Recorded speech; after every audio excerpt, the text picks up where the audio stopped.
Lo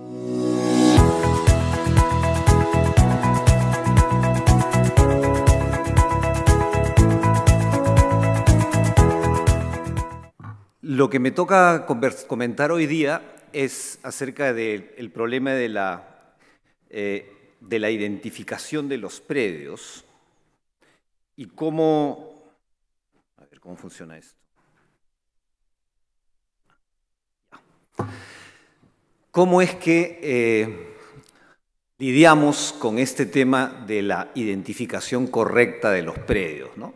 Y eso es muy relevante cuando estamos hablando acerca del registro, la tecnología y la conservación del medio ambiente, especialmente en una zona como esta, ¿no? Donde tenemos amplias áreas que son áreas naturales protegidas de nivel nacional, regional y local, y donde hay muchísimas comunidades nativas que todavía tienen pendiente la demarcación de sus territorios.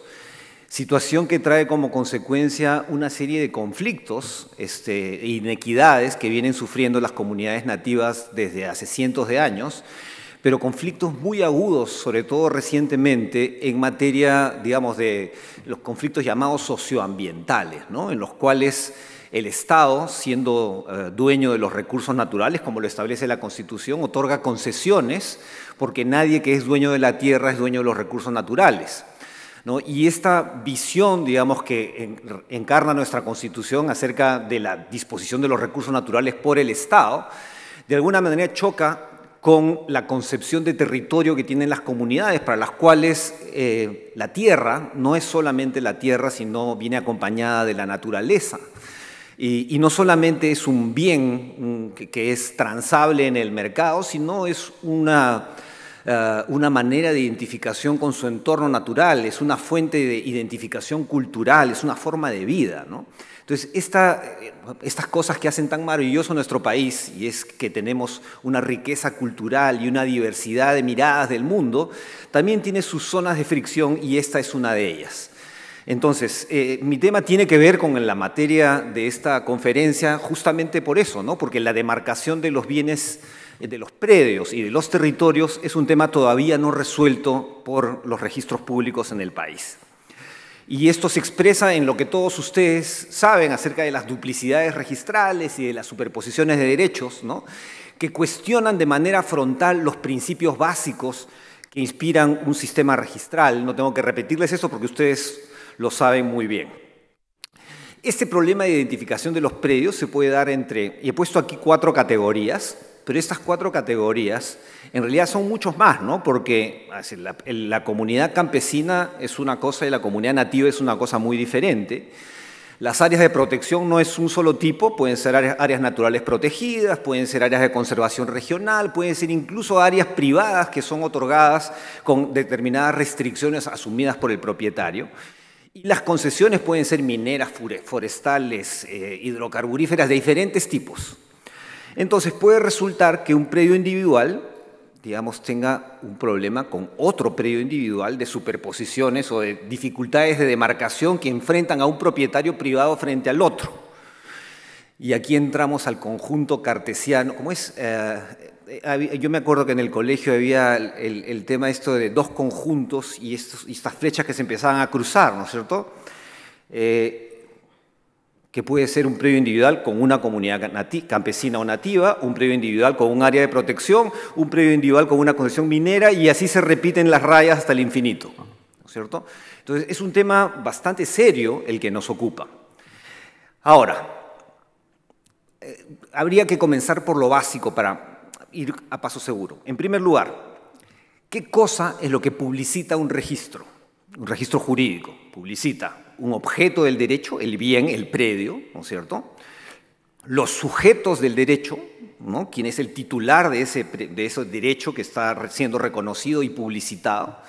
¿Y cuál es el contenido de ese derecho? Es un derecho de propiedad, de uso, de usufructo. Nos vamos a concentrar aquí en el tema del objeto del derecho. Y el objeto del derecho es el predio. Y respecto del predio, lo que hay que saber es su ubicación en el espacio, dónde está, ¿no es cierto? Sus linderos, cuáles son sus colindantes, cuáles son sus medidas perimétricas y cuál es el área, que son los elementos que clásicamente de los cuales los registros hacen publicidad. Y el registro público peruano, el registro de predios, da publicidad de todos estos elementos. Ahora, para entrar más a discutir sobre cómo es que se producen estos problemas de duplicidades y por qué es un tema tan acuciante ahora, tenemos que comenzar diciendo que la manera de determinar el predio corresponde a una cierta metodología y a una cierta tecnología, ¿cierto? Y esa metodología, esa tecnología corresponden a su contexto histórico. Primero se hacían unos mapas relativamente rudimentarios que después van dando origen a, con el devenir de técnicas geométricas y de posicionamiento, a lo que llegamos hasta ahora, que son incluso pues, catastros 3D. A lo que voy es que los métodos de identificación de los predios evolucionan constantemente. Lo que era la última generación de la tecnología en los años 80 ya está totalmente superado en estos días. Y porque eso supone un reconocimiento de que esos métodos dependían de las necesidades de la sociedad de ese momento. Tal vez la sociedad del momento en el que se decía, por ejemplo, el predio va desde el palo de guayaba hasta la acequia y de ahí hasta el colegio y de ahí hasta el cerro, de repente en ese momento era suficientemente bueno porque, digamos, era una sociedad menos compleja de lo que es ahora. Una vez trabajando en Colombia yo encontré una escritura antigua que decía que el predio alcanza hasta donde se oiga el grito. Y eso significa que en ese entonces, hasta donde se oyera el grito, era lo único que importaba porque más allá no había nada más que monte. Y era suficientemente bueno para ese momento, ¿ya? Entonces, el problema de la imprecisa definición de los bienes tiene que ver con, en nuestro caso, con el origen histórico. Acá tenemos estas escrituras coloniales que decían hasta el cerro. Ahora tenemos que preguntarnos ¿en esta margen del cerro, en la punta del cerro o en el otro lado del cerro? Y eso puede ser una diferencia de miles de millones de dólares porque justo hay un yacimiento minero. Porque en otra época no solamente habían estas descripciones literales donde decía el lindero va desde aquí hasta allá, tantos pies quebrados a la derecha, he visto algunas escrituras, ustedes lo deben haber visto también. Venían acompañados de un croquis. Yo he visto croquis que no tenían el norte magnético. Entonces, ¿cómo ponemos ese croquis? O planos que venían, un plano muy bien hecho pero sin coordenadas, o planos con coordenadas pero de diferentes sistemas de proyección, que eso es todo un tema que los cartógrafos discuten muchísimo en el Perú.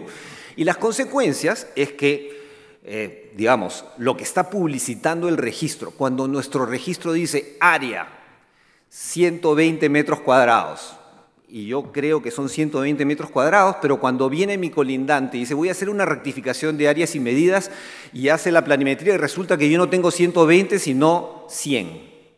Yo jamás voy a aceptar que tengo 100 porque mi escritura dice que es 120 y esa es una de las razones por las cuales muchos de los procesos de rectificación no llegan a buen destino porque alguien que se opone, porque dice no, no puede ser. Aunque le muestren la medición, le dicen, ¿en verdad tiene 100? No, yo tengo 120 y 120 me quedo, y eso se va a ir a un juicio, y ese juicio se va a ir hasta la Corte Suprema. Esto afecta no solamente la seguridad de la tenencia de la tierra, tener estos problemas de superposiciones y de imprecisiones, afecta a la tenencia de la tierra, afecta a los mercados inmobiliarios, y afectan también los mercados financieros que se ven restringidos ante esta poca seguridad que ofrece el registro en esa materia. Por supuesto que hay muchos predios que publicita el registro que tienen buenos planos y que tienen buenas medidas y buenas áreas. De hecho, tal vez los más pobres del Perú han sido los primeros en tener buena información geográfica, porque los asentamientos humanos que fueron formalizados por COFOPRI entraron con una tecnología de los años 90, si quieren, no tan precisa, y seguramente COFOPRI cometió algunos errores, pero digamos que en el balance general, los asentamientos humanos tienen mejores descripciones de sus predios que las fincas antiguas que dieron lugar a las antiguas urbanizaciones de nuestras ciudades. Entonces, ¿cómo estamos afrontando el problema en el Perú? El problema del Perú se afronta a través de las oficinas técnicas llamadas de catastro, pero los que discuten de estos temas dicen eso no es catastro, eso es un índice catastral, es algo parecido, tiene una determinación de un objeto y de un sujeto, pero eso no es catastro. Pero en fin, más allá de la nomenclatura, esa es una manera a través de los cuales los registradores tienen un poco más de tranquilidad al momento de hacer una inmatriculación, una subdivisión, cualquier afectación que tenga que ver con la forma, ubicación de un inmueble. Lo otro es la ley del Sistema Nacional de Catastro, que este año, llega a cumplir sus 15 años de vida, ¿no? Las normas sobre rectificaciones de áreas, la norma reciente que ha sacado el Ministerio de Agricultura específicamente para georreferenciar los planos de demarcación de las comunidades tituladas, pero que fueron tituladas en su momento sin coordenadas, ¿no? Ha habido programas de titulación y han habido iniciativas de titulación de comunidades que han titulado muchas comunidades sin coordenadas geográficas, ¿no? Y eso, digamos, no tener coordenadas en una ciudad no es un problema, porque mi límite es mi vecino, es la calle. Pero cuando estamos hablando de grandes extensiones de territorio en zonas sumamente agrestes y alejadas, es importante. Entonces hay que reconocer que la información gráfica contenida en los archivos de la SUNARP es de muy variada calidad. Hay algunas parcelas que tienen bien definidas sus linderos, sus medidas y su ubicación. Hay otras que ni siquiera lo tienen medido porque partió de una finca descrita literalmente con un verso que hacía referencia a algunos accidentes geográficos que tal vez hoy día ya no existen. La cosa se pone más complicada cuando esa gran hacienda después dio lugar a algunas subdivisiones, ¿no es cierto? Y esas subdivisiones que partieron de una matriz determinada, algunas tuvieron diferentes procesos de mensura que dieron diferentes niveles de exactitud. Y ahí están los registradores después sumando áreas para ver cuáles son los remanentes. O sea que es un tema complicadísimo, ¿no? Hay que reconocer, y hay que reconocer también entonces que hay que cuando el registro dice área tantos metros cuadrados, los usuarios deberían estar advertidos que muchas veces el área que se está describiendo, el registro no puede saber siquiera si es verdad o no. O sea, el registro debería poder decir, la escritura dice que hay un área tal, pero esta escritura no tiene ningún plano, no tiene coordenadas y es más, el polígono no cierra. O sea, estoy exagerando un poco para hacer el punto, y es que a veces puede resultar contraproducente para la reputación de la información que da el registro cuando un ciudadano, un usuario va y se enfrenta con esta realidad. Ya, si desconfío del área, también voy a desconfiar de lo demás. ¿No sería mejor entonces sincerar un poco la cosa? Lo planteo como pregunta, ¿ya? A ver, para entrar un poquito más en detalle sobre este tema de las inexactitudes, la Ley 30230 de hace ya 3 o 4 años estableció unos procedimientos especiales para el saneamiento físico legal de predios para proyectos de inversión pública y privada, un decreto, una ley, ¿ya? Y esta ley lo que trataba era promover las inversiones, ¿no es cierto? Y ahí decía que la información de SUNARP tendrá valor solamente referencial cuando la escritura no tiene planos, o cuando tiene coordenadas arbitrarias, o cuando es evidente que las especificaciones técnicas de área, perímetros y linderos no son adecuadas. Cuando el técnico de catastro de SUNARP puede darse cuenta que ese título ingresó con estas deficiencias, lo que la ley peruana dice es: eso significa que solamente esa información, ese título archivado, esos planos, solamente van a tener valor referencial. ¿Y por qué van a tener valor referencial? Porque estas inversiones que el Estado está tratando de impulsar se enfrentan a la situación de que no pueden llevarse adelante porque hay superposiciones con una partida que está descrita de manera tal que no hay manera de saber si hay superposición o no, o de repente hay una superposición que no se condice con la realidad. La ley además establece estos 5 supuestos en los cuales la información que trae la Superintendencia de Bienes Nacionales, que está encargada de estos procesos, que manda a sus cartógrafos al campo y hacen las mediciones precisas con los métodos correspondientes, dice, bueno, si el título dice, esa información que traen del campo los cartógrafos con métodos modernos, esa información prevalece sobre el título registrado, sobre los planos, en estos 5 supuestos. Si son planos imperfectos que no cuentan con georreferenciación y que no tienen datos técnicos. Esos son los casos en los que el área técnica de catastro dice, no podemos decir si se superpone o no porque no tenemos elementos de juicio. Cuando no existen planos con el título archivado, cuando hay superposiciones gráficas generadas por desplazamiento. Uno se da cuenta cuando observa los planos que todo el pueblo se ha movido, pues, pero por un tema de las proyecciones cartográficas. Cuando el predio tenga discrepancias de cualquier dato técnico, etc. Entonces, aquí tenemos una pista, un grupo de gente se ha puesto a estudiar con mucho detalle cuáles son esas deficiencias de los planos, de la información gráfica que está en el registro. El registro ha hecho un excelente trabajo y una gran iniciativa que yo felicito, de georreferenciar, hacer este mosaico, ¿no?, que apoya la labor del registrador. Está muy bien. Ahora, cualquier tarea de georreferenciación tiene que venir acompañada con lo que se llama la metadata, ¿no? Ponerle una etiquetita que diga, miren, este plano es un plano bien hecho con coordenadas en tal época técnicamente correcto. Y otro que tenga una etiqueta, este plano lo adivinamos más o menos, deduciéndolo de lo que decía la descripción literal y haciendo... Y este otro plano vino con plano, pero el plano no tenía coordenadas. O sea, esa es una información que sería necesario saber sin tener que pagarle a un agrimensor para que se ponga a estudiar los planos, porque ustedes lo deberían saber antes que ellos. Nuevamente, una sugerencia. Si se trata de un registro que da publicidad sobre cosas, deberíamos dar publicidad de una manera más transparente para evitar confusiones. Los ciudadanos se lo van a agradecer muchísimo y yo no creo que eso pondría en entredicho la reputación del registro. Es mucho mejor decir, esta es información totalmente cierta y esta información no tenemos tanta certeza. A ver, ¿qué quiso hacer la ley de catastros en el Perú? Para comenzar, a ver, tenemos los catastros urbanos a cargo de las 1838 municipalidades que van subiendo cada cierto tiempo. Los catastros rurales administrados por los gobiernos, 25 gobiernos regionales, que tienen su órgano rector en el Ministerio de Agricultura, la base gráfica de SUNARP y los catastros de recursos, que nuevamente hay quienes dicen no son catastros porque no identifican predios, sino otra cosa. Bueno, recientemente se aprobó una norma que hablaba del catastro urbano nacional y ahí yo se los dejo también como inquietud. Si los catastros son competencia exclusiva y excluyente de los gobiernos locales, ¿cómo es que sale una ley que dice esto se llama catastro nacional, pero eso no va en contra de los catastros distritales? ¿Qué va a hacer ese catastro nacional que no están haciendo los catastros distritales? Es una pregunta que uno tendría que hacerse. Lo cierto es que, aparte de tener esta nomenclatura, así como hay un órgano rector de los catastros rurales en el Ministerio de Agricultura, va a haber un órgano rector de los catastros urbanos en el Ministerio de Vivienda, y eso es una buena cosa.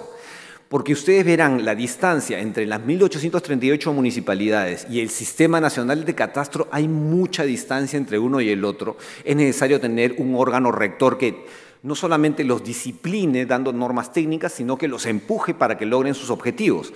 Porque nosotros sabemos cuántos municipios tienen un catastro bien hecho. Cuando se habla de estas cosas se habla de las 8 niñas y se habla en Lima, Miraflores, Surco, Barranco, San Isidro, ni siquiera Barranco, ¿no? O sea, son 8. Y por ahí ya estamos en el quinceañero de la ley de catastro. ¿Cuántos catastros han sido incorporados o declaradas zonas catastradas? Muy pocos. Entonces, esta ley tenía unos órganos de gobierno con una importante presencia de SUNARP y de la Secretaría Técnica a cargo de COFOPRI, una estrategia para la progresiva, digamos, el progresivo acercamiento entre la información catastral y la información registral. Por eso se llama Sistema Nacional de Catastro y su integración con el registro de predios, ¿no es cierto? La idea, la visión de esta ley es que se junten en algún momento, ¿ya? Pero ¿cuál es la estrategia? Bueno, para que esa estrategia funcione, los encargados del catastro tienen que producir sus catastros, tienen que hacerlos aprobar por la Secretaría Técnica y una vez que estén aprobadas comienza el proceso de integración. ¿Qué es lo que ha pasado en estos 15 años que no ha permitido que eso suceda? El problema de la talla única. Si ustedes ponemos unos trajes con talla única, va a pasar algo así, pues, ¿no? El gordito va a estar un poco apretado, el chiquito no va a poder caminar bien, al otro le va a quedar pasarríos. Entonces, una talla única no funciona, las mujeres aquí presentes se pueden imaginar que tampoco funcionaría para ellas, ¿no es cierto? Ahora diría, bueno, el problema de la talla única es que no deberían ser pues de ese material, háganlo de un mejor material y así la talla única funciona. Por ejemplo, los trajes de spandex de los ciclistas, ese sí puede ser talla única, ¿no es cierto? Porque ahí no va a haber ese problema. Bueno, de repente la talla única tampoco funciona de esa manera. Por algo en el mundo existe small, medium y large, por lo menos, ¿no es cierto? ¿Para qué voy con esta historia de la talla única? Y es que el Sistema Nacional de Catastro ya no son 10 años, ya son 15 años. Eran más de 10 años hace un par de años cuando hice esta lámina, pero son ya 15 años que cumple. La ley pretende resolver la dispersión, la falta de uniformidad y de interoperabilidad de los catastros, ¿no?, creando este sistema, ¿no? Un grupo de técnicos de diferentes organizaciones que dicen, estos son los estándares que todos deben cumplir. Todos con terno, talla única. Ya, pero ¿y qué pasa con el municipio chiquito, que es muy distinto del municipio grandote? Las necesidades de uno y del otro no son las mismas y sin embargo les pedimos talla única, ¿no? A ese municipio chiquito, que su capacidad de recaudación va a ser la plaza de armas y 2 cuadras alrededor donde están las zonas comerciales, le estamos pidiendo el mismo catastro que le estamos pidiendo a San Isidro y a Miraflores y a los distritos más afluentes de la capital. Entonces, obviamente que hacer un catastro de ese tipo es muy caro, demora mucho, y no solamente eso. De repente llega un donante, cooperación internacional, pone la plata, hacen un catastro full equipo, ponen una oficina, y cuando se acaba la plata, ese técnico que entrenaron se lo lleva el sector privado, la municipalidad no puede renovar las licencias para manejar la información y la información se empieza a perder porque mientras más sofisticado y más completo sea nuestro catastro en el día 1, más caro es mantenerlo. Y esa es la ilusión del catastro multipropósito, porque esta ley salió diciendo, nosotros queremos un catastro multipropósito, que vuele, que ruede y que nade, pero que haga todo al mismo tiempo. Por si acaso, este es un auto que en prototipo ya está funcionando, o sea, ya existe. Existe igual que existe nuestro catastro multipropósito que nos dice, este catastro nuestro nos va a servir para control urbano, nos va a servir para desastres naturales, nos va a servir para 50 cosas porque tiene que ser multipropósito, nos merecemos un catastro multipropósito. Señores de la Municipalidad de Ayabaca, a ver, pónganse ustedes a hacer un catastro multipropósito, de repente ellos necesitan algo más simple que les permita transitar por los caminos que nos toca transitar, que les permite pagar esa gasolina que ese carro puede, porque un catastro que no se mantiene es un periódico de ayer. ¿Para qué queremos un catastro que no se mantiene? El catastro tiene que tener la capacidad de mantener, y si es que la autoridad encargada de mantenerlo es un gobierno local, tiene que ser hecho a la medida de las capacidades de ese gobierno local. Más temprano, Elsa Ayala dijo, cuando se estaba discutiendo sobre el tema de la tecnología, ¿no? Sí, está el blockchain, hay que usarlo. Un ratito dijo Elsa, hay que usarlo cuando sepamos para qué queremos usarlo.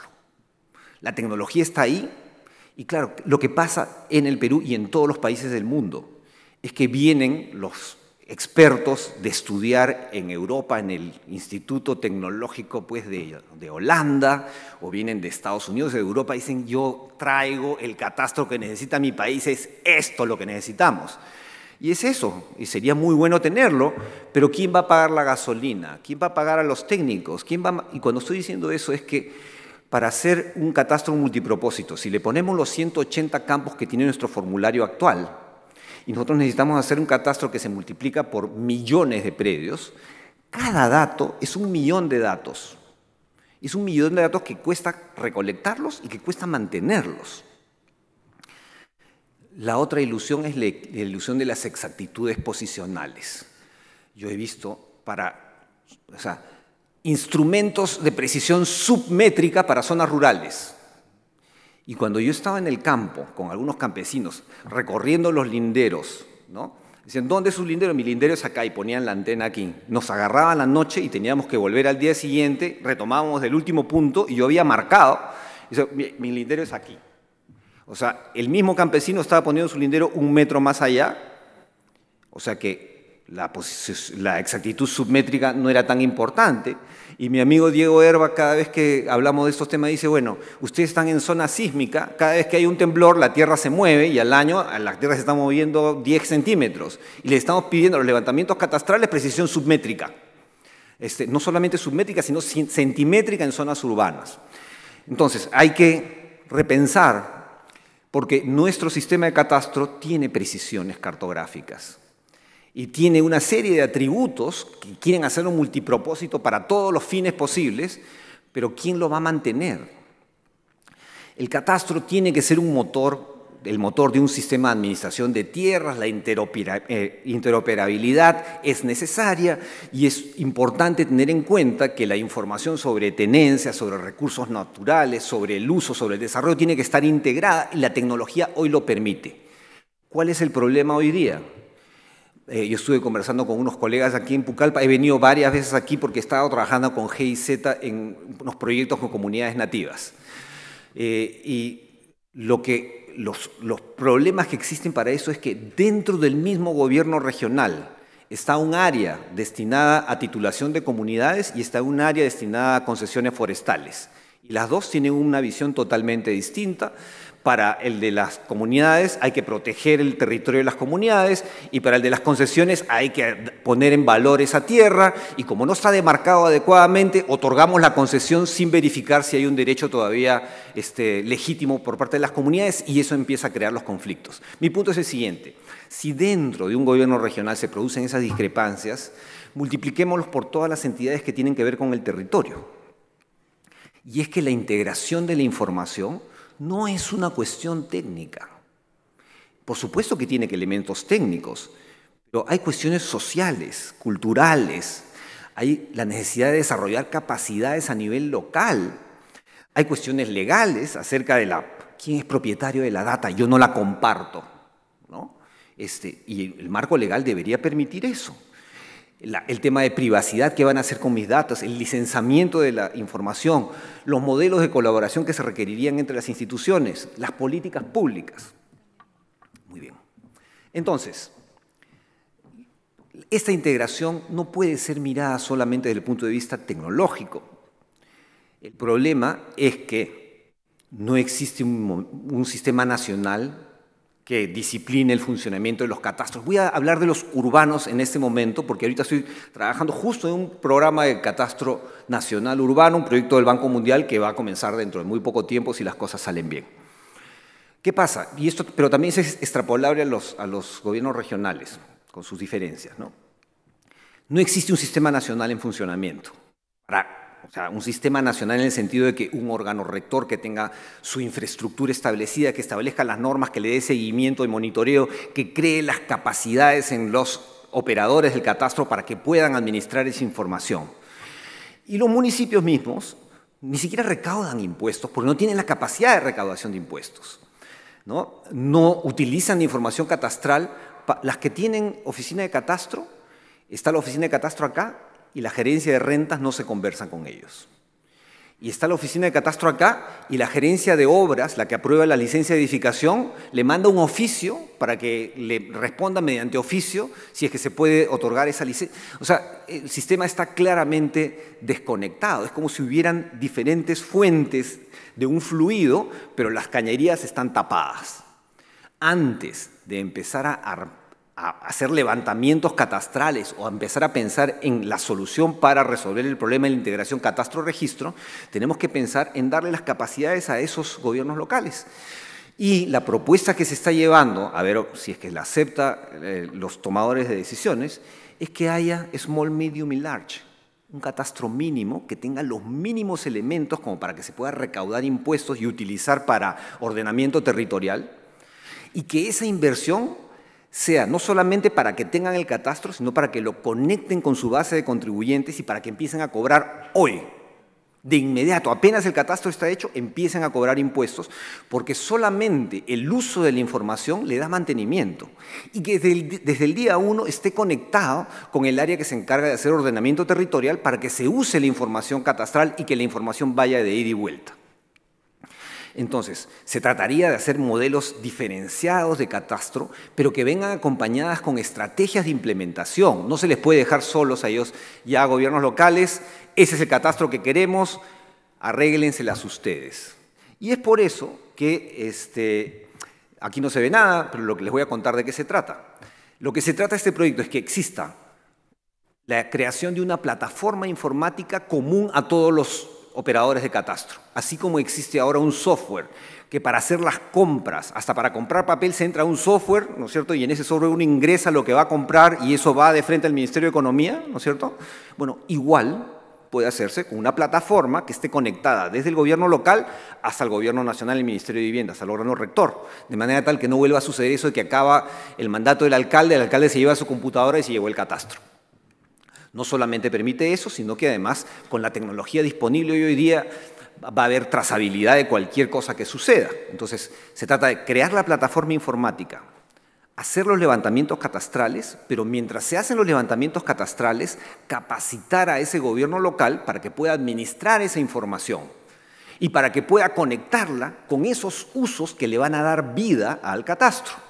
Y una vez que se tiene eso, no solamente es eso, la creación de capacidades ya no se trata de capacitar al funcionario que está hoy, porque nosotros sabemos que ese funcionario que está hoy no va a estar mañana. En los gobiernos locales, sobre todo, la rotación de personal es muy alta. Es mucho mejor tener, así como existen estos cursos para capacitar a verificadores catastrales, bueno, que esos cursos estén en el mercado, que estén residiendo en instituciones técnicas o universidades locales, de manera tal que cada vez que se acerca un nuevo ciclo electoral municipal, pueda ofrecerse al mercado técnicos que puedan cumplir esas plazas. Entonces, se trata de plataformas informáticas, levantamientos catastrales, creación de capacidades, y esas capacidades para administrar el catastro, pero también para darle uso dentro de las cuestiones municipales. Entonces, y lo que se trataría es que los procesos municipales, como recaudación, estoy mirando abajo, el procesos municipales, abajo está en la base de datos, está el catastro distrital 1, 2, 3, 4, estén conectados con los procesos recaudatorios, de planeamiento urbano, de licencias de edificación, de planes de inversión. Y que eso sube al catastro nacional que está en el Ministerio de Vivienda, y el Ministerio de Vivienda se conecta con el Ministerio de Economía y Finanzas. En el Ministerio de Vivienda van a estar los programas de inversión en vivienda, techo propio, etcétera, ordenamiento urbano, programas nacionales de infraestructura o programas de prevención de riesgos. Desde este órgano rector se estaría gestionando que esa información sea utilizada para otros propósitos. Para el MEF, para que coordine, digamos, que la recaudación empiece a quitar la dependencia que tienen los gobiernos locales de las transferencias del Tesoro, y que desde ahí también se empiece a compartir con SUNARP y con otros. Pero la idea no era desde el día 1 que se conecte con el registro, porque sabemos que la conexión de los catastros con el registro es una tarea muy ardua. Sería mejor que esa información catastral que tenga un número identificador, ese número identificador, aunque no haya pasado por las aprobaciones de zona catastrada, ese número identificador puede hacerse referencia de ese número identificador en la escritura pública. Y yo tengo esta tesis que comparto con ustedes nuevamente. El registro debería, si no tiene la capacidad de verificar áreas, linderos, medidas y ubicaciones precisas, que no verifique eso, que no dé publicidad sobre eso, que diga sobre el propietario, este es el propietario, este es el contenido de los derechos, y la información que te voy a dar sobre el bien no es información mía, es la información del catastro. Y si no hay catastro, la información que yo te doy, te digo que con sinceridad que es información buena, regular o es mala. Eso sería mucho mejor. Las oportunidades de simplificación son muchísimas. No tengo tiempo para ir tras ellas. Pero, a ver, ¿qué puede hacer SUNARP hoy? Porque todo lo que les he contado es algo que tiene que hacer el gobierno nacional con los municipios, ¿no es cierto? SUNARP lo que puede hacer para ese proyecto en particular es estar atento para colaborar y estar listo para interactuar con esa base catastral que se produzca. Pero lo que sí puede hacer hoy día es fortalecer las oficinas técnicas llamadas de catastro. ¿Cuánto falta para completar la base gráfica? Acá en Pucallpa modelo nacional. Acá en Pucallpa se ha hecho casi todo. ¿Cuánto falta en las oficinas de los registradores acá presentes? ¿No sería bueno tener completada la base gráfica para tener esa ayuda? Y para hacerlo, no hay que hacerlo todo de una vez. Hay que establecer criterios de priorización. ¿Dónde están las zonas más calientes, donde hay más tráfico de tierras, donde hay más potencialidad de inversión? Y tener completar esa base gráfica con la metadata que nos diga con sinceridad cuál es la calidad de esa información. Y otra cosa que puede hacer SUNARP es facilitar la coordinación entre las instituciones. Estoy hablando del gobierno regional, del Ministerio del Ambiente, los que manejan los diferentes espacios territoriales, coordinarlos. ¿Y saben dónde se hizo eso? Acá en Pucallpa, el año 2018. El personal técnico de este registro convocó al gobierno regional, al Ministerio del Ambiente, al Ministerio de Cultura, que tiene que ver con pueblos indígenas, para sentarse a conversar sobre cómo resolver los problemas que se presentaban. Y es que si es que SUNARP es una entidad líder a nivel nacional, que tiene los funcionarios más capacitados de todas las entidades públicas, probablemente y con mayor estabilidad, yo creo que también tiene no solamente la capacidad y la posibilidad, sino también la obligación de tomar el liderazgo cuando puedan hacerlo. Y eso es todo. Muchas gracias.